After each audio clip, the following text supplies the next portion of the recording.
നമസ്കാരം. നായർ സമുദായത്തിൻ്റെ ആചാര്യനായ മന്നത്ത് പത്മനാഭൻ ജനിച്ചിട്ട് 149 വർഷമായ ദിനമാണിന്ന്. ഇന്നാണ് മന്നം ജയന്തി. 2014 മുതൽ സംസ്ഥാന സർക്കാർ മന്നം ജയന്തിക്ക് അവധി പ്രഖ്യാപിച്ചിട്ടുണ്ട്. ശ്രീനാരായണ ഗുരു ജയന്തിക്കും സമാധിക്കും അവധിയുള്ളപ്പോൾ എന്തുകൊണ്ട് മന്നത്ത് പത്മനാഭൻ്റെ പേരിൽ ഒരവധി പോലും നൽകുന്നില്ല എന്ന് NSSൻ്റെ നിരന്തരമായ ചോദ്യത്തിനൊടുവിലാണ് മന്നം ജയന്തി ദിനത്തിൽ സംസ്ഥാന സർക്കാർ അവധി പ്രഖ്യാപിക്കുന്നത്. പെരുന്നയിലെ NSS ആസ്ഥാനത്ത് NSSൻ്റെ വാർഷിക സമ്മേളനം നടക്കുന്നതും ഇതേ ദിവസങ്ങളിലാണ്. ശിവഗിരി തീർത്ഥാടനത്തിൽ മുഖ്യമന്ത്രിയും ഉപരാഷ്ട്രപതിയും അയൽ സംസ്ഥാനത്തെ മുഖ്യമന്ത്രിയും ഒക്കെ പങ്കെടുക്കാറുണ്ടെങ്കിലും NSSൻ്റെ ആഘോഷത്തിൽ പ്രമുഖർ എത്താറില്ല. അതിൻ്റെ കാരണം ക്ഷണിക്കുന്നവർക്ക് മാത്രമേ എത്താൻ കഴിയൂ. NSSൻ്റെ ജനറൽ സെക്രട്ടറി ക്ഷണിക്കുന്നവർ മാത്രമേ പോവാറുള്ളൂ. സമുദായ സംഘടനകളുടെ പ്രധാനപ്പെട്ട ആഘോഷത്തിൽ പങ്കെടുക്കാൻ നേതാക്കന്മാർ ക്യൂ നിൽക്കുകയാണെങ്കിലും NSS ബോധപൂർവം അവർക്ക് വേണ്ടപ്പെട്ടവരെ മാത്രം ക്ഷണിക്കുന്നതുകൊണ്ട് പലപ്പോഴും അവർക്ക് വിശിഷ്ടാതിഥികളില്ല.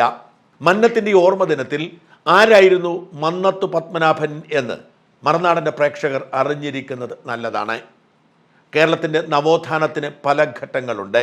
അതിലേറ്റവും പ്രധാനപ്പെട്ട ഘട്ടം എല്ലാ സമുദായങ്ങളെയും പരിഷ്കരിക്കുന്നതിന് വേണ്ടി അതാത് സമുദായങ്ങൾക്കുള്ളിൽ ഉയർന്നു വന്ന വെളിച്ചവും വസന്തവുമാണ്.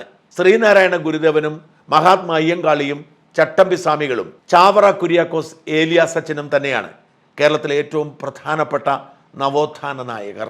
അയ്യ വൈകുണ്ഠസ്വാമിയെ പോലുള്ള മുൻഗാമികളെ മറന്നുകൊണ്ടല്ല ഈ പറയുന്നത്. ആധുനിക കേരളത്തിലെ നവോത്ഥാന നായകൻ എന്ന് വിശേഷിപ്പിക്കാവുന്ന ഒരാൾ തീർച്ചയായും മന്നത്ത് പത്മനാഭനാണ്. 1878 ജനിച്ച് വാർദ്ധക്യ സഹജമായ അസുഖത്തെ തുടർന്ന് 1970 മരിച്ച മന്നത്ത് പത്മനാഭനാണ് നായർ സമുദായത്തിന് അന്തസ്സും വിലാസവും ഉണ്ടാക്കി കൊടുക്കുന്നത്. നമ്മൾ കേരളത്തിൻ്റെ ഒരു സാമുദായിക പശ്ചാത്തലം മറക്കരുത്. 100 വർഷം മുൻപ് അടിമത്തം നിലനിന്നിരുന്ന, ഉച്ചനീചത്വം നിലനിന്നിരുന്ന ഒരു സമൂഹമായിരുന്നു നമ്മുടേതെന്നോർക്കണം. ചങ്ങനാശ്ശേരിയിലും പരിസര പ്രദേശങ്ങളിലുമൊക്കെ ദളിത് സമൂഹത്തിൽപ്പെട്ടവരെ 150 വർഷം മുമ്പ് അടിമച്ചന്തകളിൽ വിറ്റിരുന്ന നാടാണ് കേരളം. സ്വാമി വിവേകാനന്ദൻ ഭാരതം മുഴുവൻ സന്ദർശിച്ചിട്ടും കേരളത്തെക്കുറിച്ച് മാത്രമാണ് ഭ്രാന്താലയം എന്ന് പറഞ്ഞത്. അത്രമാത്രം ജാതി ഉച്ചനീചത്വങ്ങൾ ഇവിടെ നിലനിന്നിരുന്നു. ഇവയ്ക്കൊക്കെ എതിരുള്ള വിപ്ലവമാണ് ഞാൻ നേരത്തെ സൂചിപ്പിച്ച 4 നവോത്ഥാന നായകർ നടത്തിയത്.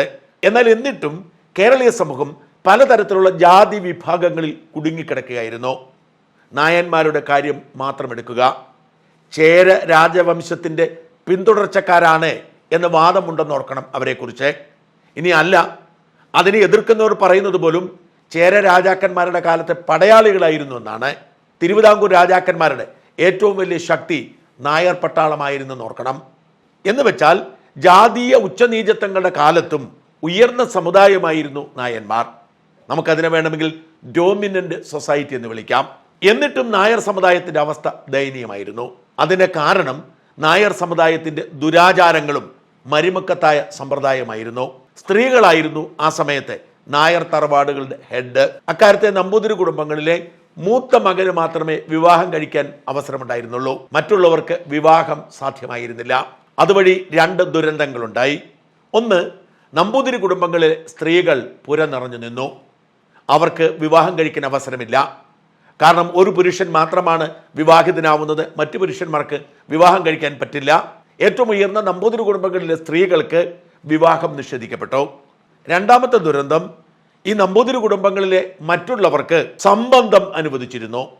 എന്നാൽ ഈ സംബന്ധത്തിന് ചില നിബന്ധനകളുണ്ടായിരുന്നു. സംബന്ധം നടത്തേണ്ടത് ഉയർന്ന ജാതിക്കാരായ സ്ത്രീകളോടായിരുന്നു. അന്ന് ലഭ്യമായിരുന്ന ഉയർന്ന ജാതിക്കാരായ സ്ത്രീകൾ നായർ സ്ത്രീകളായിരുന്നു. അങ്ങനെ നമ്പൂതിരി കുടുംബങ്ങളിലെ സംബന്ധക്കാരായി മാറുകയാണ് നായർ സ്ത്രീകൾ. അവർ വിവാഹിതരാണ്, ഭർത്താക്കന്മാരുണ്ട്, മക്കളുണ്ട്. എന്നാൽ സ്ത്രീകൾ നമ്പൂതിരി കുടുംബങ്ങളിലെ സംബന്ധക്കാരാവുന്നു. ഇതുവഴി ഉയർന്ന ജാതിയാണെങ്കിലും സ്വത്തുണ്ടെങ്കിലും നായർ കുടുംബങ്ങൾ ക്ഷയിച്ചു പോവുകയാണ്.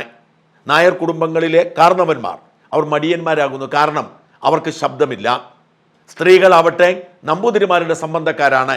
അവരുടെ കുഞ്ഞുങ്ങളെയാണ് അവർ പേറുന്നത്. ആ കുഞ്ഞുങ്ങൾക്ക് സ്വന്തം പിതാക്കന്മാരെ തൊടാൻ പോലും അവകാശമില്ല. നായന്മാരെ തിരഞ്ഞെടുക്കാൻ കാരണം സ്ത്രീകൾക്ക് അധികാരമുള്ളത് കൊണ്ടും അവർക്ക് സാമ്പത്തിക ശേഷിയുള്ളത് കൊണ്ടുമാണ്. നമ്പൂതിരി കുടുംബങ്ങളിലെ സ്വത്തുക്കൾ വീതം വെച്ച് കൊടുക്കരുതല്ലോ.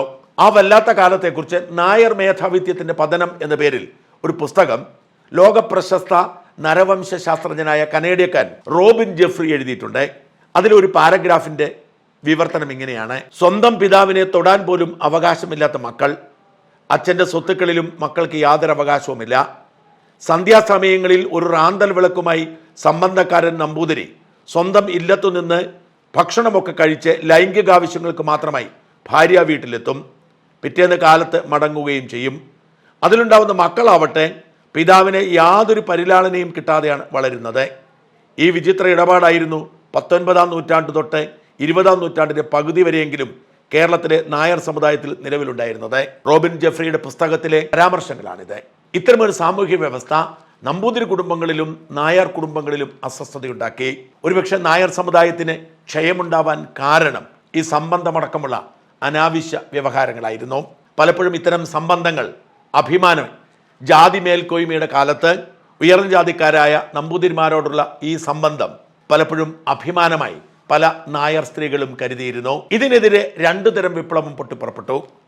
നമ്പൂതിരി സ്ത്രീകളുടെ ഉയർത്തെഴുന്നേൽപ്പിനു വേണ്ടി, അവരുടെ വിവാഹത്തിന് വേണ്ടി VT ഭട്ടതിരിപ്പാട് വിപ്ലവം നയിച്ചപ്പോൾ നായർ സമുദായത്തിന്റെ അസ്തിത്വം വീണ്ടെടുക്കാൻ, ഇത്തരം അനാചാരങ്ങൾ ഇല്ലാതാക്കാൻ മന്നത്ത് പത്മനാഭൻ എന്ന പെരുന്നക്കാരനും രംഗത്തിറങ്ങി. മന്നത്ത് പത്മനാഭൻ ആദ്യത്തെ 10 വർഷക്കാലം അധ്യാപകനായിരുന്നു. ആ സമയത്ത് അദ്ദേഹം നാടകങ്ങളിൽ പോലും അഭിനയിച്ചിട്ടുണ്ട്.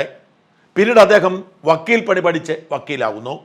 പതിയെ സ്വന്തം സമുദായത്തിന്റെ നവോത്ഥാനത്തിന് വേണ്ടി രംഗത്തെത്തുന്നു. തൻ്റെടിയായിരുന്ന ഈ പെരുന്നാൾ നായർ പതിയെ നായർ സമുദായത്തിലെ പുരുഷന്മാരുടെ അംഗീകാരവും കയ്യടിയും കൈപ്പറ്റുന്നു. അങ്ങനെ അദ്ദേഹം ശക്തമായ നിലപാടെടുത്തുകൊണ്ട് നായർ സമുദായത്തിലെ സംബന്ധമടക്കമുള്ള ദുരാചാരങ്ങൾക്കെതിരെ രംഗത്ത് വരുന്നു. അക്കാലത്താണ് വൈക്കം സത്യാഗ്രഹവും ഗുരുവായൂർ സത്യാഗ്രഹവും നടക്കുന്നത്.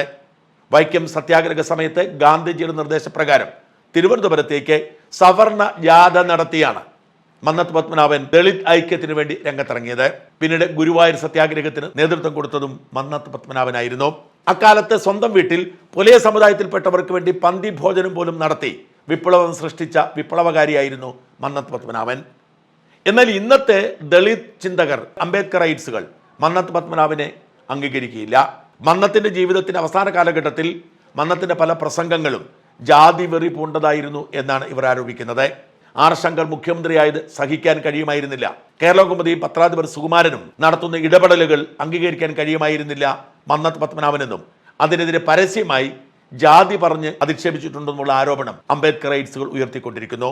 നായർ സമുദായത്തെ പുനർജീവിപ്പിക്കുന്നതിന് വേണ്ടി 1912 കേരളീയ നായർ സമാജത്തിന് രൂപം കൊടുത്താണ് മന്നത്ത് പത്മനാഭൻ ആദ്യം രംഗപ്രവേശനം ചെയ്യുന്നത്. 2 വർഷം കഴിഞ്ഞ് 1914 നായർ ഭൃത്യ ജനസംഘം എന്ന ഒരു പ്രസ്ഥാനമുണ്ടാക്കി. തൊട്ടടുത്ത വർഷം 1915 അതിന്റെ പേര് മാറ്റി നായർ സർവീസ് സൊസൈറ്റി എന്ന് NSS ആക്കി മാറ്റി. അന്ന് മുതൽ 31 വർഷം, അതായത് 1945 വരെ NSS ജനറൽ സെക്രട്ടറി ആയിരുന്നു മന്നത്ത് പത്മനാഭൻ. 3 വർഷം പ്രസിഡന്റ് ആയിരുന്നു. പിന്നീട് 47 ഇന്ത്യൻ നാഷണൽ കോൺഗ്രസിൽ ചേർന്ന് തിരുവിതാംകൂർ ലെജിസ്ലേറ്റീവ് അസംബ്ലിയിലൊക്കെ മത്സരിക്കുന്ന സമയത്താണ് അദ്ദേഹം NSS ഭാരവാഹിത്വം ഒഴിവാക്കുന്നത്. പിന്നീട് ഒരു ഘട്ടത്തിൽ അദ്ദേഹം തന്റെ ജീവിതം മുഴുവൻ സമുദായോദ്ധരണത്തിനും NSSന്റെ വളർച്ചയ്ക്കും വേണ്ടി നീക്കിവെച്ചു. NSSന്റെ വിദ്യാഭ്യാസ സ്ഥാപനങ്ങളും സാമുദായിക പ്രാമാണിത്യത്തിനും ഒക്കെ തുടക്കമിട്ടത് മന്നത്ത് പത്മനാഭനായിരുന്നു. 1929 വൈക്കം സത്യാഗ്രഹത്തിന് വേണ്ടി പദയാത്ര നടത്തി. 31 ഗുരുവായൂർ സത്യാഗ്രഹത്തിന് നേതൃത്വം കൊടുത്തു. 47 നാഷണൽ കോൺഗ്രസിന്റെ ഭാഗമായി. 49 തിരുവിതാംകൂർ ലെജിസ്ലേറ്റീവ് അസംബ്ലിയിലേക്ക് തെരഞ്ഞെടുക്കപ്പെട്ടു. 59 ഭാരത കേസരി പുരസ്കാരം അന്നത്തെ പ്രസിഡന്റ് നൽകി. 59 വിമോചന സമരത്തിന് നേതൃത്വം കൊടുത്തു. 1966 പത്മഭൂഷൺ ലഭിച്ചു. 1949 തിരുവിതാംകൂർ ദേവസ്വം ബോർഡ് രൂപീകരിക്കപ്പെടുമ്പോൾ അതിന്റെ ആദ്യത്തെ പ്രസിഡന്റായി. പിന്നീട് സമുദായ പ്രവർത്തനത്തിന് വേണ്ടിയായിരുന്നു അദ്ദേഹത്തിന് ജീവിതം അത്രയും മാറ്റിവെച്ചത്. അവസാന കാലഘട്ടത്തിൽ അദ്ദേഹത്തിന്റെ പല നിലപാടുകളും വിമർശന വിധേയമായെങ്കിലും കേരളീയ സമൂഹത്തിന് ഒരിക്കലും മറക്കാൻ കഴിയുന്ന വ്യക്തിയല്ല മന്നത്ത് പത്മനാഭൻ. കേരള ജനസംഖ്യയുടെ 12 മുതൽ 15% വരെ നായന്മാരാണ്. 23 മുതൽ 25% വരെയാണ് ഈഴവരുടെ എണ്ണം. ഈഴവ സമുദായത്തേക്കാൾ ഏതാണ്ട് പകുതിയിൽ താഴെയുള്ള നായർ സമുദായം ഭരണത്തിലും അധികാരത്തിലും ഒക്കെ മുമ്പിൽ നിൽക്കുന്നെങ്കിൽ അതിന്റെ ഉത്തരവാദി മന്നത്ത് പത്മനാഭൻ തന്നെയാണ്. സ്വന്തം സമുദായത്തെ ജാതി പറഞ്ഞുകൊണ്ട് തന്നെ ഉയർത്തിക്കൊണ്ടുവരാൻ മന്നത്ത് പത്മനാഭൻ എടുത്ത നിലപാട് ഒരിക്കലും ആർക്കും മറക്കാൻ കഴിയുന്നതല്ല. ഏതെങ്കിലും ഒരു സമുദായത്തിന് രാഷ്ട്രീയത്തിൽ ഇത്രയേറെ സ്വാധീനമുണ്ടാക്കാൻ കഴിഞ്ഞിട്ടുണ്ടെങ്കിൽ അത് മന്നത്ത് പത്മനാഭന്റെ ഇടപെടൽ കൊണ്ട് മാത്രമാണ്. നായർ സമുദായത്തിന്റെ പ്രാമുഖ്യം ഇന്നും നിലനിർത്താൻ സുകുമാരൻ നായരെ പോലുള്ളവർക്ക് കഴിയുന്നെങ്കിൽ അതിന് പാരമ്പര്യം അവകാശപ്പെടേണ്ടത് മന്നത്ത് പത്മനാഭന് തന്നെയാണ്.